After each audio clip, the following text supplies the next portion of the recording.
You're watching Coin 6 News at noon. Watching out for you. And we begin with updates from a deadly shooting that took the life of an off-duty Vancouver police officer Saturday night. A suspect in this complicated situation has now been charged with attempted murder. Welcome to Coin 6 News at noon. I'm Jenny Hansen. We are keeping up with this breaking news from over the weekend. We want to hear first from Dan Tilken, who was the only reporter at the scene. And Dan, you saw the somber procession as Vancouver police officers escorted the body. It was absolutely a heartbreaking, almost unbelievable set of circumstances. His body right there in the medical examiner's van here. As you can see, about a dozen Vancouver police officers waiting to escort his body to the medical examiner's office. It was just heartbreaking. Then it was stunning when I was at the scene and realized the police officer who had been killed was killed at his own home. Many of the details of how and why a deputy shot him only released last night, and this morning we learned who the suspect is accused of starting all of this. So the Lower Columbia Major Crimes Team out of Cowlitz County is investigating, says it began with an armed robbery at a Chevron in the Orchards area. A clerk said a man in his early 20s flashed a gun and demanded money and sped away in a stolen car, all randomly coming to a head at Officer Sahoda's rural home west of Battleground. That's where the police shut down Highway 502. The deputies say they had chased the man on I-205 and I-5 before he drove towards Battleground, where they disabled his car with spike strips, but he didn't stop. He ditched the car and he ran. Investigators say somehow he ended up at the door of Officer Sahoda's house, which is at the end of a very long road, banging on the door, asking for help. Sahoda's wife called 911, telling them her husband was armed.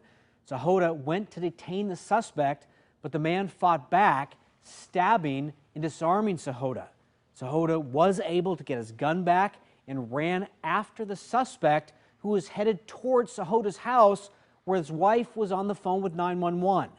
Just as he did that, deputies showed up. A Clark County deputy, mistaking Sahoda for the suspect, fired several rounds from a rifle. A neighbor told me he heard 4 shots. We spoke with Vancouver's mayor this morning on AM Extra. It is absolutely tragic, and it's an anomaly, thank goodness. But oh my gosh, how devastating to the family and to our entire law enforcement community. It's one of those very random events that we hope never happens, but unfortunately it did. Sahoda collapsed on his front porch. Despite life-saving efforts, that's where he died. Now, the suspect that led police there surrendered and was taken into custody. And just into our newsroom, he's being identified as 20-year-old Julio C. Segura, is being charged with attempted murder, robbery, burglary, assault, possession of a stolen vehicle, and attempt to elude. And if you see what he's wearing there, that is known as a suicide vest or suicide smock in the jail. We are working to learn much more about him, and especially about Officer Sahoda.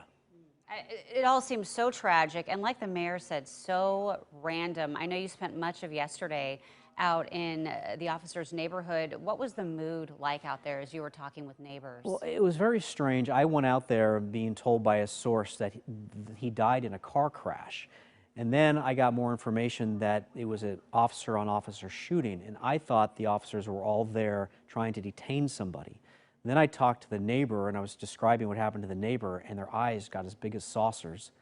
And that's when I looked at county property records and realized the name of the officer I'd been told had died was the same as the person who owned the house. And it was just absolutely stunning. And then find out today in the court records that he'd been stabbed 3 times by Segura. Segura made it into his house, and then Segura thought that he had killed the police officer, and so then he gave up and he showed his hands, and that's when he came out of the house. Just unbelievable set of horrible circumstances. Yeah, so heartbreaking, and really feel for Officer Sahoda's family and his wife. Wife and 2 kids. All right, well, thank you, Dan, for that in-depth coverage. And Coin 6, of course, will be following all the updates in this story and bringing you continuing coverage of the investigation here on air and on KOIN.com. Well, Portland police are